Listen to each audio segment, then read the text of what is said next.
주께 맡기라. 아멘. 자, 오른손을 가슴에 대고 자, 각자 자기에게 말씀하세요. 선포하세요. 오늘 제목입니다. 시작. 주께 맡기라. 아멘. 자, 우리 옆에 있는 분들에게 말씀해. 주님께 맡기십시오. 네, 아멘. 온라인으로 예배드리고 계신 분들 또 이 말씀을 듣고 계신 분들도 주님께 맡기십시오.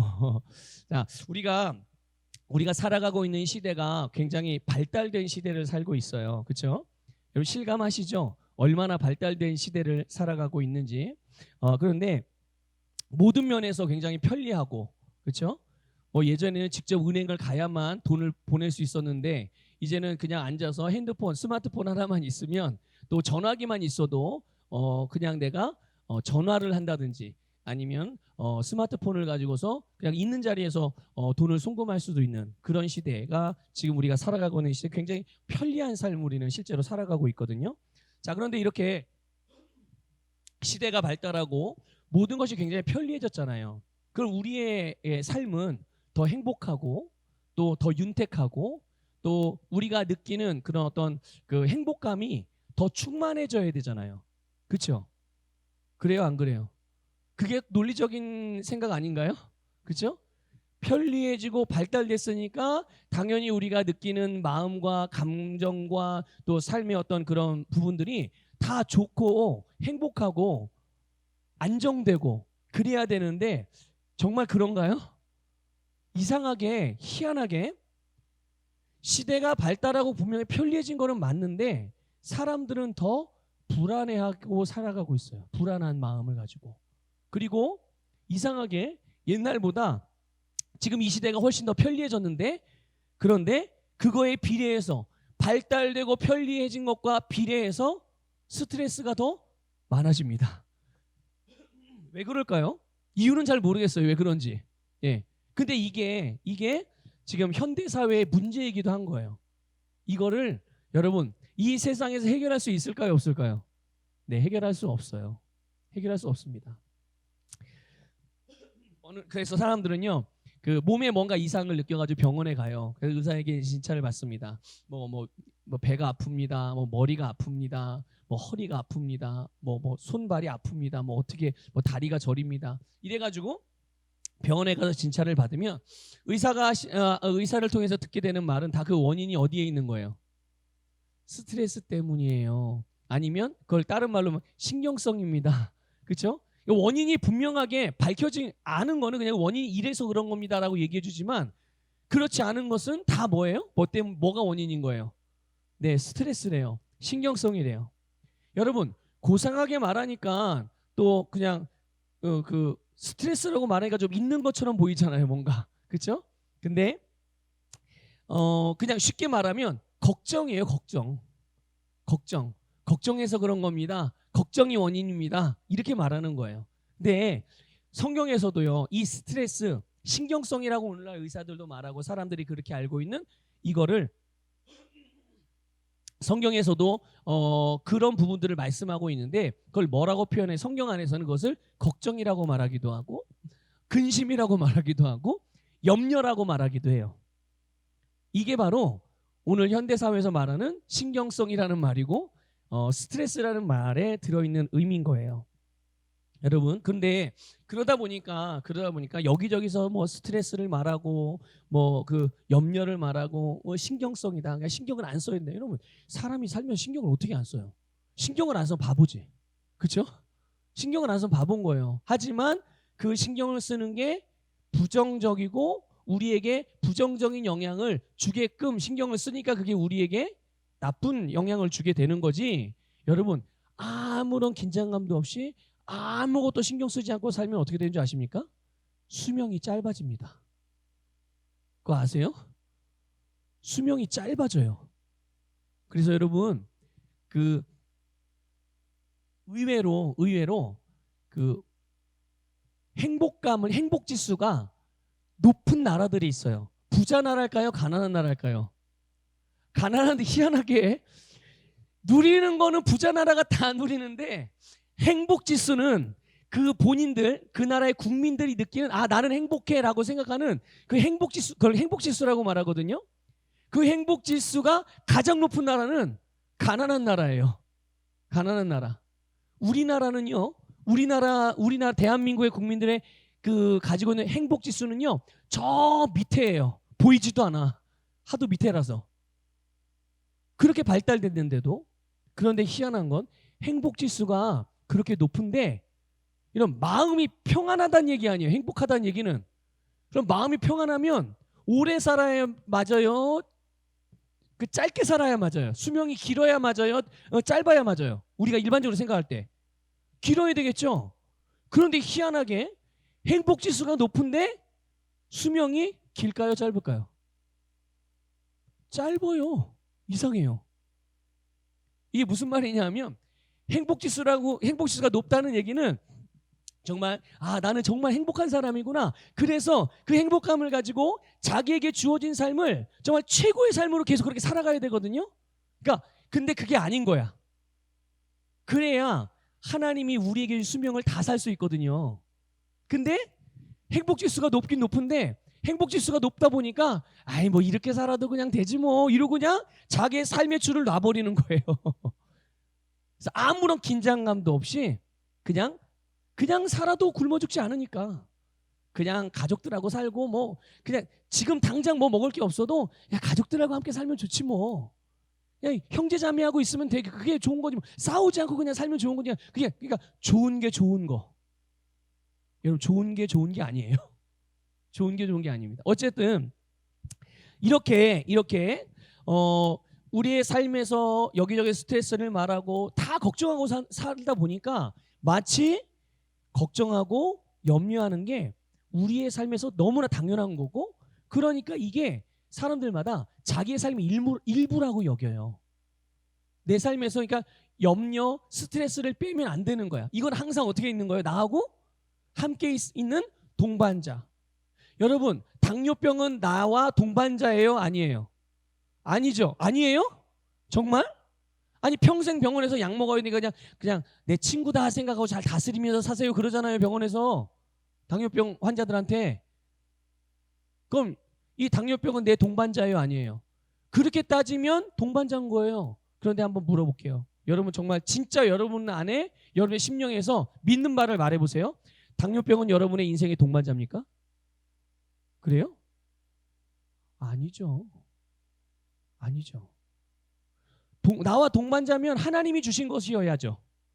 그러면 그거는 나에게 영원한 뭐 그런 노래 가사도 있었던 것 같은데 그때 나의 영원한 동반자. 그 리듬은 모르겠어요.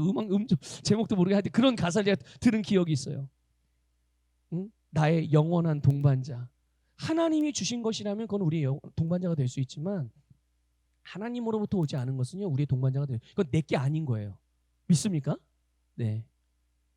근데 사람들은 이 염려를 마치 자기의 삶의 동반자로 여기고 그렇게 살거든요. 그런데 이게 문제가 있는데 뭐냐면 염려, 걱정, 근심 이런 게 그냥 하나의 현상으로 그치는 게 아니에요. 이게 결국은 우리의 인생을 고통받게 만들고 근데 그냥 단순히 고통만 주는 것으로 끝나잖아요. 어떤 경우에는 이 근심, 걱정, 염려라는 것이요 결국은 멸망으로 이끌기도 한다는 사실이에요. 그러니까 여러분 우리 이거는 그냥 단순히 그냥 뭐 그런 거지 하고 그냥 스치고 지나갈 일이 아닌 거예요. 그런데 그러니까 성경은 뭐라고 말씀합니까? 성경은 분명히 염려하지 말아라 라고 말씀하고 여러분 염려하는 게 우리에게 복이 되고 염려하는 게 내 삶의 일부이고 염려하는 게 내 삶의 동반자라면 왜 주님께서 말씀을 통해서 우리에게 염려하지 말라고 말씀하셨겠어요? 여러분 하나님께서 우리에게 말씀을 주실 때 살라고 주신 거예요? 죽으라고 주신 거예요? 그럼 살려면 염려를 하는 게 내가 사는 거예요? 염려하지 않는 게 사는 거예요?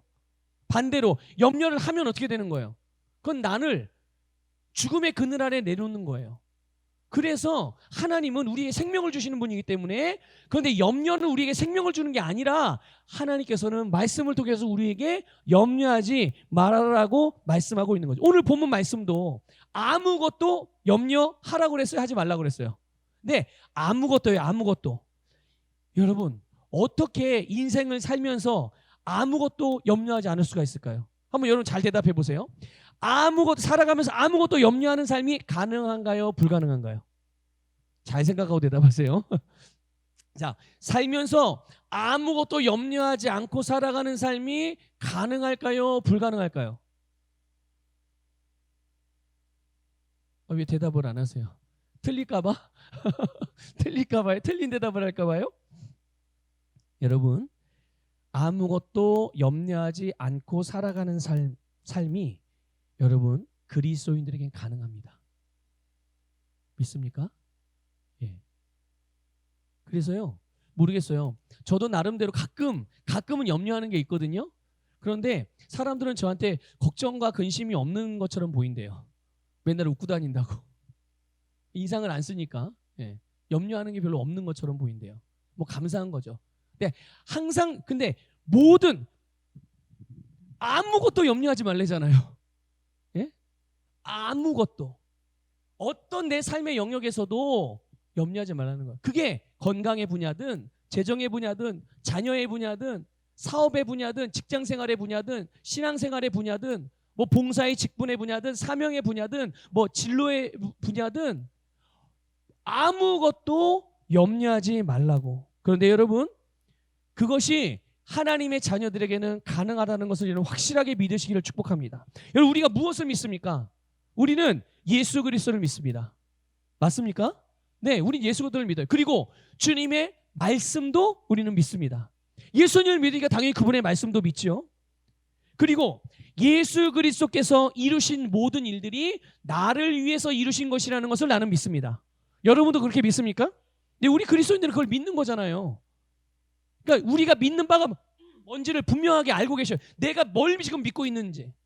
예수 그리스도와 그분의 말씀과 그분이 이루신 모든 일, 그분이 행하신 모든 일은 나를 위해서 행하신 일이고 그것을 이미 나를 위하여 이루신 일이라는 것을 믿으시기를 축복합니다. 그런데 많은 그리스도인들이 성경의 말씀을 읽거나 또는 설교 말씀을 들을 때는 그 말씀 자체에 동의하기도 하고 그것을 믿기도 합니다. 그런데 그 믿는다고 하는 말씀을 실제 삶에 적용하는 데 있어서는 말씀과 자기의 삶을 이게 분리해서 생각하는 경향이 굉장히 짙고 많아요. 그런데 여러분, 하나님이 교회에는 계시고 여러분의 집에는 안 계시나요? 그렇습니까?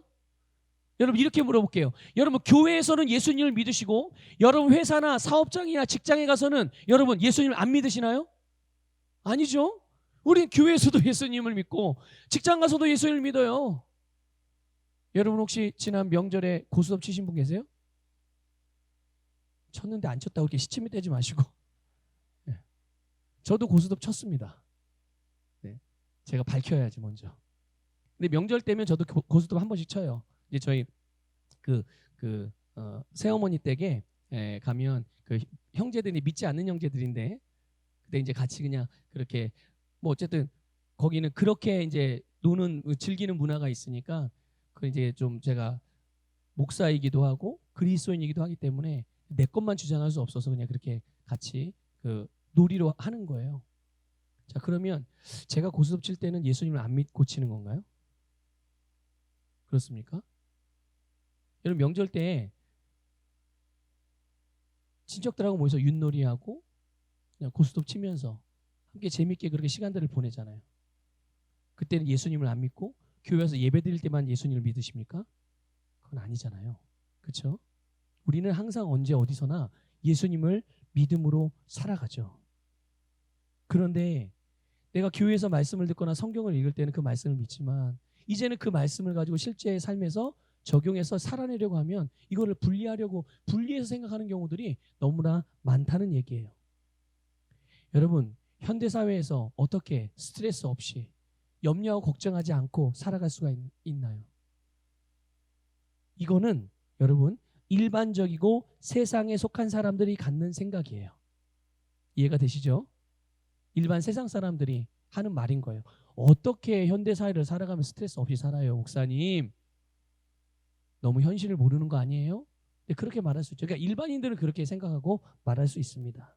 그러면 우리가 믿는 하나님의 말씀은 과연 우리에게 어떻게 말씀하고 있어요?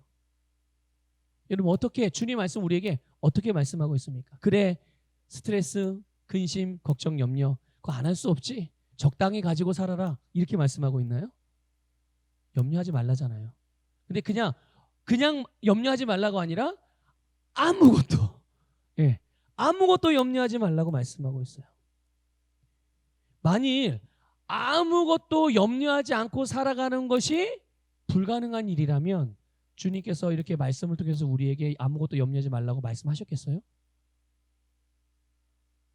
여러분 정말 어떤 불가능한 일에 대해서는 하나님께서 우리에게 하라고 말씀하지 않습니다. 주님이 말씀하신 것은 다 우리가 할 수 있는 일이에요? 할 수 없는 일이에요? 네, 할 수 있는 일이에요. 여러분 믿는 자들에게 표적이 따른다고 그랬잖아요. 그것으로 할 수 있는 일이라고 말씀하셨다면 나는 믿는 자이므로 그 일을 할 수 있는 자들임을 믿으시기를 축복합니다. 그래서 여러분 그리스도인들은요 기본적으로 하나님의 말씀에 대해서 겸손한 태도를 갖는 것이 너무 중요해요. 하나님의 말씀에 대해서 겸손한 태도를 가지시기를 축복합니다. 여러분 어떤 태도가 겸손한 태도일까요? 하나님의 말씀에 우선적으로 동의하고 아멘으로 받는 거예요. 우선적으로 하나님의 말씀이 뭐라고 말씀하셨으면 그것을 내가 동의하고 예 그렇습니다. 아멘입니다. 하나님의 말씀이 옳습니다 하고 믿음으로 받아들이는 겁니다. 왜 그래야 될까요? 진리니까요. 그렇죠? 하나님의 말씀이 변함없는 진리이기 때문에 그런 거예요. 근데 만일 내가 생각하고 있는 것과 내가 갖고 있는 견해나 내가 갖고 있는 사상과 만일 하나님의 말씀이 다르게 말하거나 반대로 말한다면 여러분은 그때는 어떻게 하실 거예요?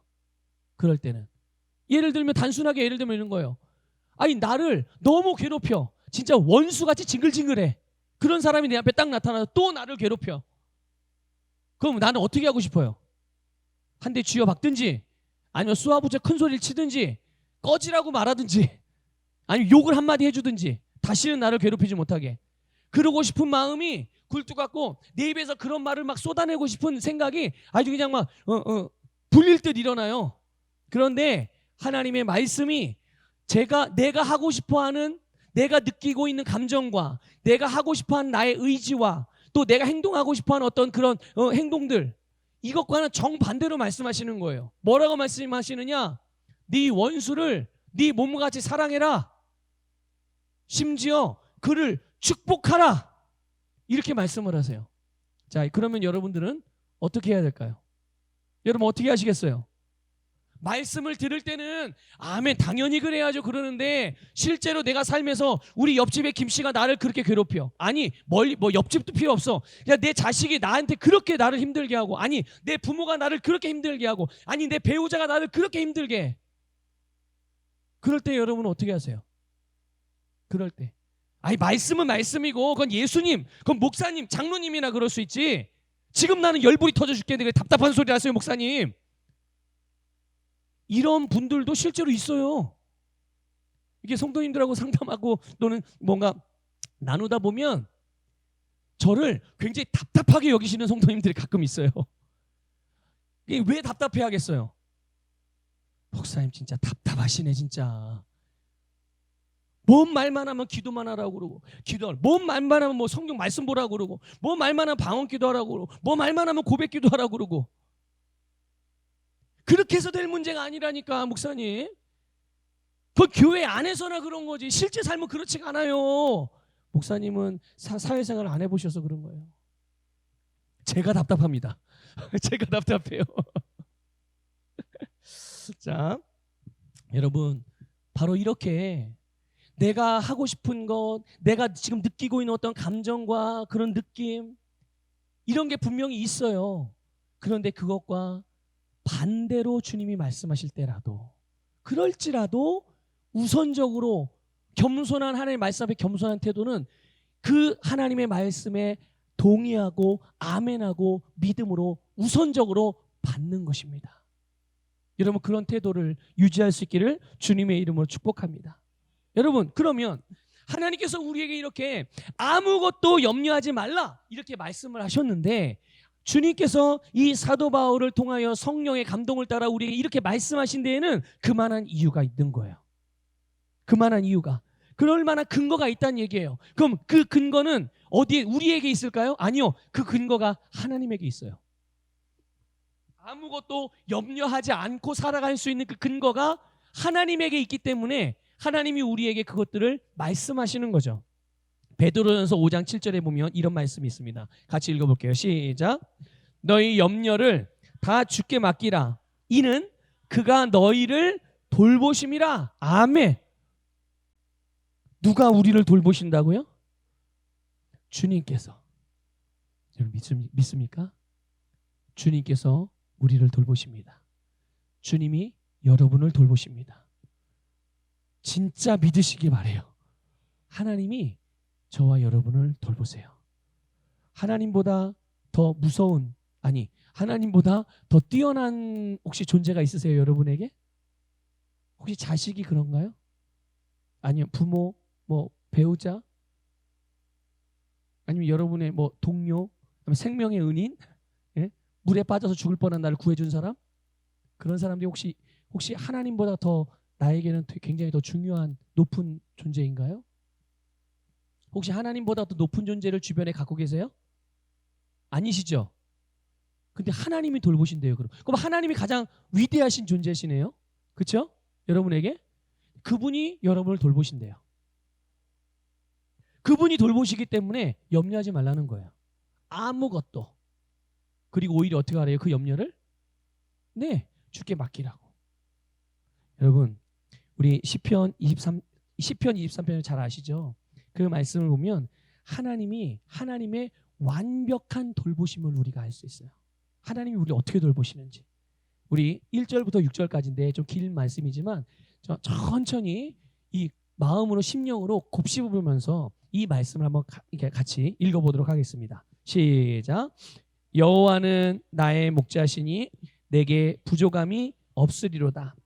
그가 나를 푸른 풀밭에 누이시며 쉴만한 물가로 인도하시는도다.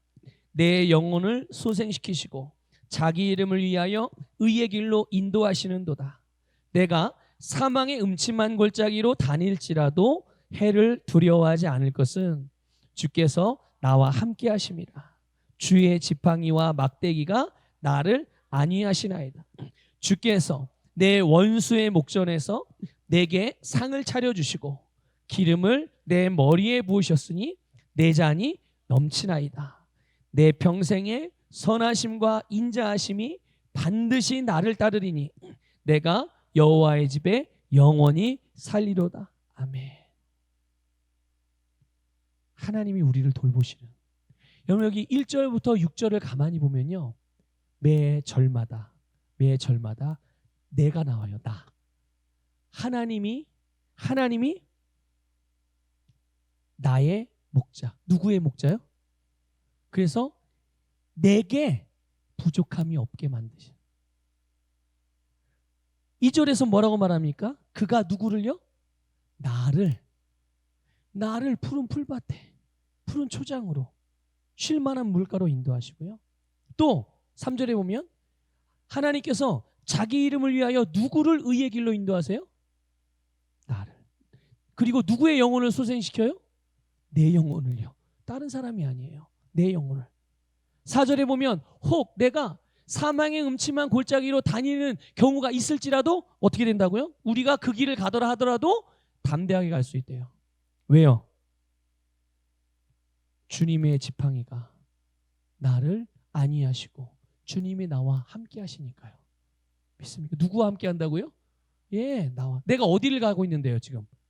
사망의 음침한 골짜기로 협착하고 비좁고 어둡고 온갖 맹수와 짐승이 나를 향하여 도사리고 있는 그런 곳을 간다고 할지라도 내가 가야 되는 길이 그런 길이라면 거기를 통과해야 되는 길이라면 가야 되는 거 아니에요. 그렇죠? 그럴지라도 내가 두려워하지 않을 수 있는 것은 하나님이 나와 함께 하시니까. 5절에 보면요. 주님께서 내 원수의 목전에서 상을 베풀어 주신대요. 누구에게 상을 베풀어요? 나에게 밥상 차려주신다는 얘기예요. 나에게 밥상 차려주신다는 얘기. 그리고 기름을 누구의 머리에 부어요? 내 머리에. 그래서 내 잔이 철철 넘친다. 이게 하나님이 우리를 돌보시는 모양이에요. 또 6절에서 뭐라고 그래요? 하나님의 선하심과 인자하심이 나를 따르는데, 나를 따르는 얼만큼 따라요? 언제까지? 내 평생에. 내가 사는 평생, 내가 이 땅에 사는 평생뿐만 아니라 내가 살아가는 영원한 세계 속에서도 영원히 하나님의 선하심과 인자하심이 나를 따른다. 이게 하나님이 우리를 돌보시는, 아무것도 염려하지 않는 게 가능해요, 불가능해요? 네. 이것이 진짜 여러분의 고백이 되기를 주님의 이름으로 축복하고, 진짜 여러분의 믿음이 되기를 축복합니다. 이렇게, 이건 사실 다윗의 고백이잖아요. 근데 이 다윗의 고백이 단순한 기대나 바램, 소망이 아니었어요. 이거는 다윗의 실제였고요. 그리고 이 고백은 다윗 개인의 신앙적인 체험으로, 개인의 신앙 체험으로 끝나는 게 아니라 바로 오늘 모든 그리스도인들에게 이루어지도록 하나님께서 역사하셨어요. 믿습니까? 어떻게 역사하셨죠? 여러분, 우리가 걱정하고 근심하고 염려하는 것들이 뭡니까? 뭐 때문에, 무엇에 대해서 걱정, 근심, 염려하는 거예요? 무엇을 먹을지, 무엇을 마실지, 무엇을 입을지, 무엇을 할지, 어떻게 할지, 어떻게 살지, 다 목숨을 위한 일들에 대한 것들로 인해서 우리가 걱정, 염려, 근심하는 거거든요. 그런데 보세요. 하나님이 이것들을 어떻게 오늘의 우리들에게까지 이것들이 다 만족될 수 있고 이것들을 다 해결해 주셨는가? 하나님이 하나님의 아들 예수님을 보내셔서 예수님께서 십자가에서 죽으셨어요. 죽음으로 끝난 게 아니라 부활하심으로 우리의 모든 근심거리, 걱정거리, 염려거리들에 대하여 속량해 주셨음을 믿으시기를 축복합니다. 그것들을 대신 처리해 주셨다는 얘기예요. 대신 해결해 주셨다는 말이에요. 그러니까 예수님의 십자가에서의 속량의 사역은 단지 우리의 영혼을 구원하기 위함만이 아니라 우리가 이 땅에 살면서 겪을 수 있는 모든 괴로움과 아픔과 실패와 같은 상황들로부터의 구원도 그 안에 들어있다. 주님의 속량이 바로 그런 속량이란 말이죠. 우리가 살아가면서 겪은 모든 고난, 아픔, 슬픔, 괴로움, 소위 우리가 그냥 한 단어로 문제들이라고 말하는 우리를 괴롭게 만드는 모든 것들을 예수님께서 대신해 주셨다는 것이에요.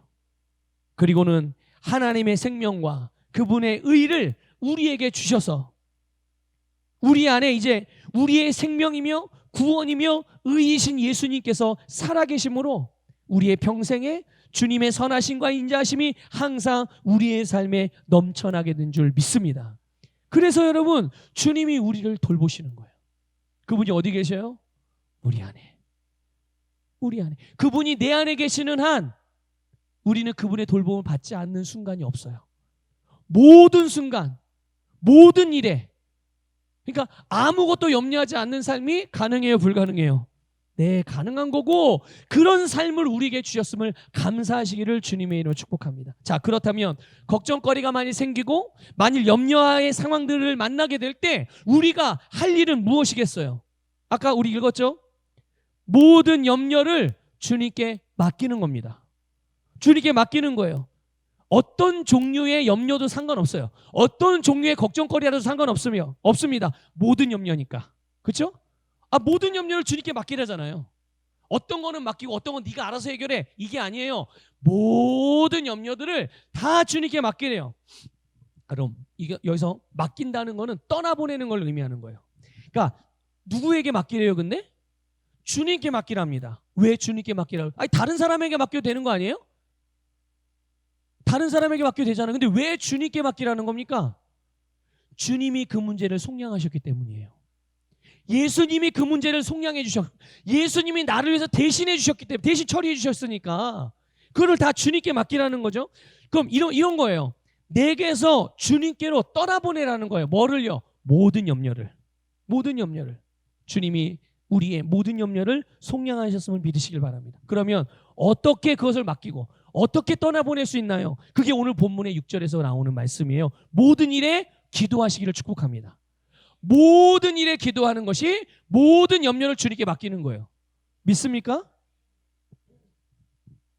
그런데 여기에 그래서 우리는요, 그 걱정하고 염려하는 것을 멈추고 우리가 할 일은 바로 기도하는 일인 거죠.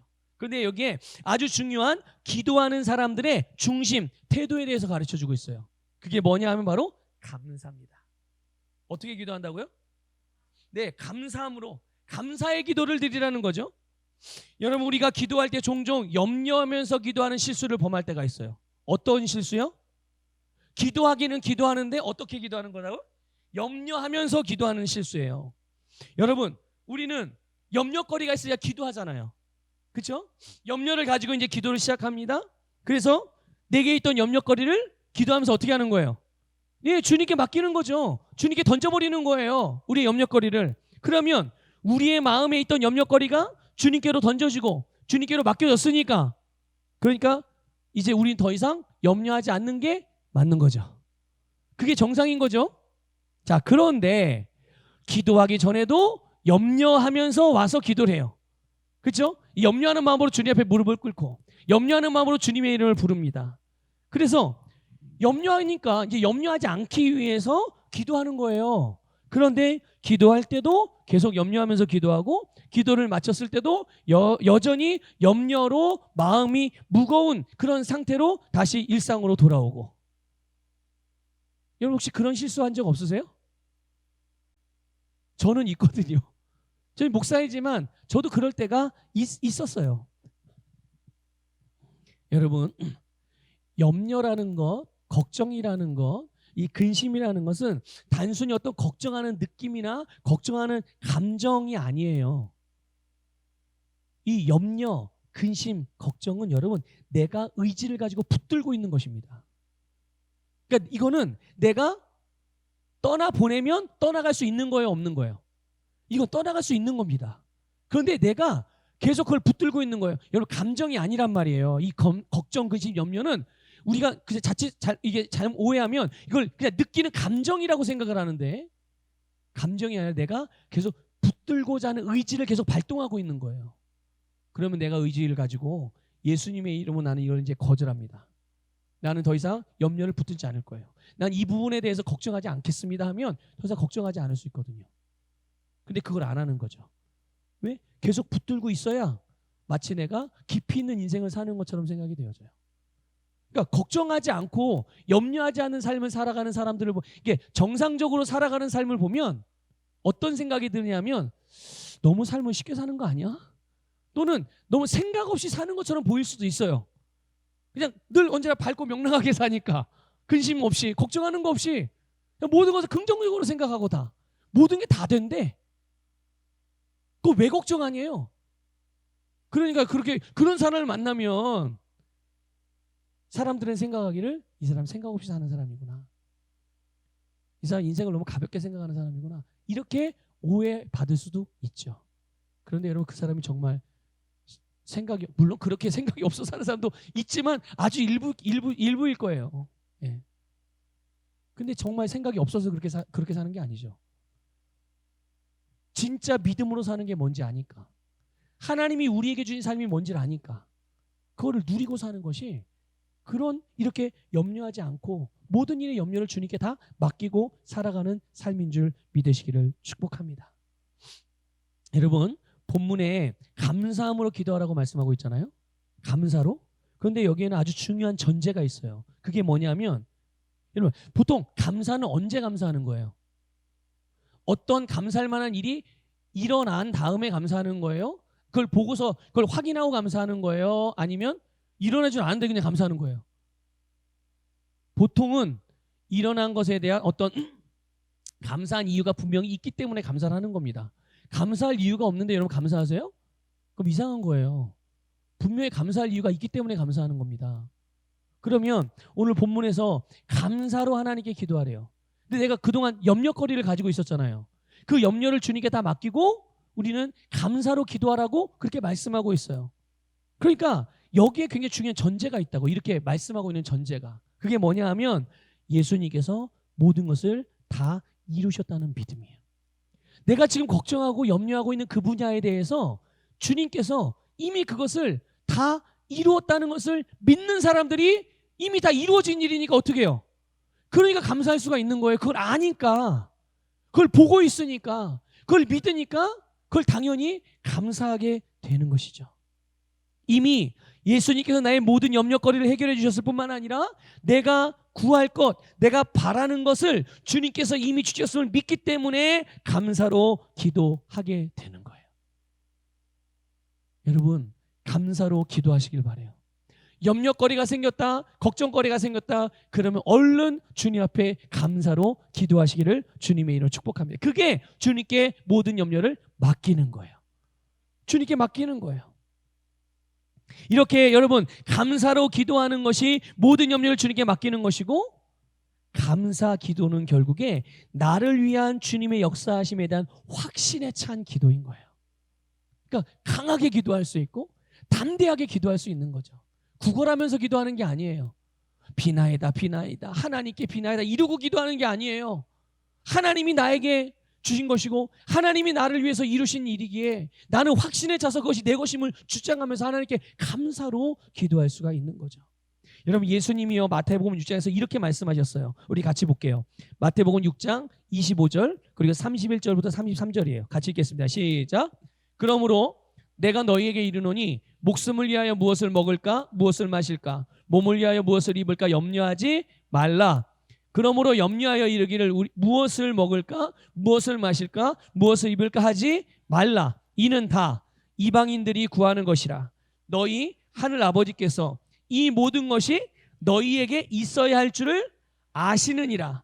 그런즉 너희는 먼저 그의 나라와 그의 의를 구하라. 그리하면 이 모든 것을 너희에게 더하시리라. 아멘. 여러분, 모든 염려를 맡기고 아무것도 염려하지 않는 것, 모든 힘을 주님께 맡기고 아무것도 염려하지 않는 것은 곧 하나님께서 나에게 있어야 할 모든 것에 대해서 다 알고 계시고 그것을 우리에게 모두 주셨다는 것을 믿는 것입니다. 하나님이 알고 계시다는 것을 여러분도 아셔야 돼요. 하나님이 내 모든 것을 지금 내가 뭘 근심하고 있고 뭐 때문에 당황해하고 있고 뭐 때문에 괴로워하고 있는지를 하나님이 알고 계시다는 것을 여러분 아십시오. 하나님이 저 멀리 계신 분이 아니라니까요. 우리의 모든 것들을 알고 계시고 함께 느끼고 계시고 함께 공감하고 계시고, 근데 느끼고 공감하는 정도만이 아니에요. 그것을 위해서 이미 예수님을 통해서 다 속량해 주셨음을 믿으시기를 축복합니다. 그래서 이 부분을 알고 믿는 이들이 바로 우선적으로 하나님의 나라와 그분의 의를 위해서 기도하게 되는 거예요. 그러니까 여러분, 더 이상 이 세상에 속한 것이 내 문제가 아니라는 것, 그것을 주님께서 담당해 주셨기 때문에 우리가 하나님의 뜻을 위해서 기도할 때 그것을 위해서 이 땅에서 필요한 모든 것이 우리의 삶에서 풀어지게 되는 거예요. 여러분, 우리가 우선적으로는 내가 근심하고 염려되어지는 부분들로 인하여 하나님께 나와 기도할 수 있어요. 기도하면서 그걸 맡길 수 있어요. 그런데 여러분, 정말 기도하다 보면 어떻게 됩니까? 기도하는 것이 그냥 내가 원하는 내 요구를 하나님께 그냥 청구해서 그거를 받아내는 것, 그 결과를 받아내는 것, 그게 기도입니까? 물론 그것도 기도의 한 부분일 수도 있겠지만, 그런데 우리는 그게 기도의 온전한 모습이 아니라는 걸 알고 있잖아요. 진짜 기도의 온전한 의미와 그리스도인들의 기도의 모습은, 목표는 뭡니까? 내가 하나님과 같이 내 생각이 하나님의 생각과 같아지는 것, 내 마음이 하나님의 마음과 같아지는 것, 내게 있는 모든 것들이 하나님에게 있는 것으로 변화되는 것, 그것이 우리가 기도하면서 우리에게서 일어나는 일 아니겠어요? 그렇죠? 믿습니까, 여러분? 네. 그러니까 우리가 그분을 구하고 그분의 나라를 구하고 그렇게 되는 것이 그러니까 너무 자연스러운 거예요. 그러니까 예수님도 그렇게 기도하셨잖아요. 주님, 이 잔이 나에게서 좀 옮겨질 수 있으면 좀 옮겨주세요. 힘들다 이거예요. 그런데 주님께서 결국은 마지막에 최종적으로 뭐라고 기도하세요? 그런데 하나님, 아버지여, 내 뜻대로 마시고 아버지 하나님의 뜻대로 해주세요. 그렇게 기도하시잖아요. 아버지의 뜻대로 되기를 원합니다. 그게 오늘 우리의 기도가 될 줄 믿습니다. 그렇게 될 때 우리 안에 하나님 주신 아름다운 축복의 열매들이 삶에서 풀어지게 되는 거예요. 여러분 본문 7절 우리 같이 읽겠습니다. 본문 7절 읽습니다. 시작. 그리하면 모든 지각에 뛰어난 하나님의 평강이 그리스도 예수 안에서 너희 마음과 생각을 지키시리라. 아멘. 여러분 염려거리들 걱정거리들 때문에 가슴 졸일 때도 있고 두려울 때도 있고 또 떨리고 심지어 잠도 못 자고 밥도 제대로 못 먹을 그럴 때도 있을 수 있겠지만 이제 그 심령 안에 하나님의 평강이 그리스도 예수 안에서 우리의 마음과 생각을 지켜주신다는 거예요. 주님께 맡기면 그렇게 된다는 거예요. 주님께 맡기면 더 이상 그 마음과 생각에 걱정거리에 두려움이 생기지 않고 사탄이 가져다 준 거짓 정보에 속지 않고 우리가 불안해하지 않게 될 수 있다는 것을 말씀해 주고 있는 거죠. 여러분 그동안 수많은 사람들이 심지어 그리스도인들도 이 염려, 걱정하는 습관에 굉장히 많이 길이 들여져 왔잖아요. 그러나 이제 그 습관에서 벗어나야 될 줄 믿습니다. 이제 여러분 새로운 습관을 가지세요. 어떤 습관이에요? 주님께 맡겨버리는 습관. 무엇을요? 모든 염려를 주님께 하여튼 염려가 딱 생겼다. 그러면 어떤 습관을 가져야 되는 거예요? 이제는 그걸 곱씹고 또 곱씹고 또 곱씹고 해서 내 스트레스로 가져오는 습관이 아니라 그 염려거리가 생기면 무조건 주님께다 갖다 던지는 그런 새로운 습관을 들이시기를 축복합니다. 그리고 우리는 주님께 감사의 기도를 드리면서 하나님의 의를 추구하는, 여러분 하나님의 의가 뭐예요? 옳고 그름 중에 늘 옳은 것만 행하는 그런 의를 말하는 걸까요? 아니요. 하나님의 의는 하나님의 뜻이 이루어지는 게 하나님의 의입니다. 하나님의 뜻이 이루어져서 나타나는 게 하나님의 의인 거예요. 믿습니까? 다른 말로 하면 하나님의 뜻이 응답되어지는 게 하나님의 의인 거거든요. 그러니까 여러분 우리가 하나님의 의를 구한다는 것은 우리를 향한 하나님의 뜻이 나에게 이루어지는 것을 말하는 거예요. 내 가정을 향한 하나님의 뜻이 이루어지는 게 하나님의 의가 나타나요. 내 직장과 내 사업장에 하나님의 뜻이 이루어지는 것이 하나님의 의를 위한 기도인 거예요. 내가 살고 있는 세상에서 하나님께서 나에게 하라고 하신 그 일을 통해서 하나님의 뜻이 이루어지는 것이 하나님의 의인 줄 믿습니다. 우리를 향하여 그거를 구하라고 말씀하시는 거예요. 그거를 구하면 그 일들에 필요한 모든 것들이 우리에게 더해지는 놀라운 역사가 일어나게 되는 줄 믿습니다. 모든 염려를 주님께 맡기시고 감사로 맡기시고 하나님이 주신 아름다운 축복의 삶과 의의 삶이 여러분의 삶에서 제한 없이 나타나게 되기를 주님의 이름으로 축복합니다.